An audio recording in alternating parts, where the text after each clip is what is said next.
நடிக்க போறாரு. போன உடனே பையன் வந்து சினிமாவில் நடிக்க முடியல, ஒரு அச்சீவ் பண்ண முடியல, இந்த மாதிரி செந்தூர பாண்டின்னு ஒரு திரைப்படம் எடுக்கிறேன், அதுல நீங்க அவருக்காக நடிச்சு கொடுக்கணுங்க.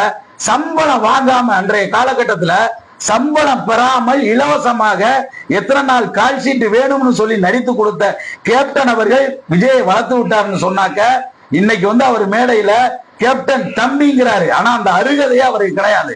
அவர் வெற்றி பெற்றவுடன் அவருடைய நினைவகம் கடவுளாக மதிக்கப்பட்டு இன்றைக்கு பொதுமக்கள் எல்லாம் அஞ்சலி செலுத்தக்கூடிய, கடவுளாக வணங்கக்கூடிய கோயம்பேடு சென்று அந்த வெற்றியை அவர் சமர்ப்பித்தார் என்றால் அவர் சொல்றதை ஏற்றுக்கொள்ளலாம்.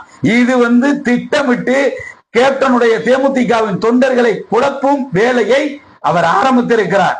தேமுதிக தொண்டர்களை தன் தேவைக்காக, சுயநலத்திற்காக அவர் செய்த அரசியலின் வெளிப்பாடுதான் இன்றைக்கு வந்து தமிழகத்தில் மிகப்பெரிய எதிர்கட்சியாக திருமதி பிரேமலதா விஜயகாந்த் அவர்கள் கேள்வி கேட்கிறார்கள் என்பதற்காக அந்த வேர்டை யூஸ் பண்ணியிருக்காரு.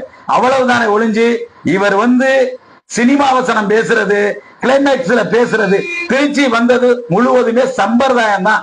சினிமாவுல கிளைமேக்ஸ் காட்சியில என்ன பேசுறாரோ அதைத்தான் பேசி விட்டு செஞ்சிருக்காரு.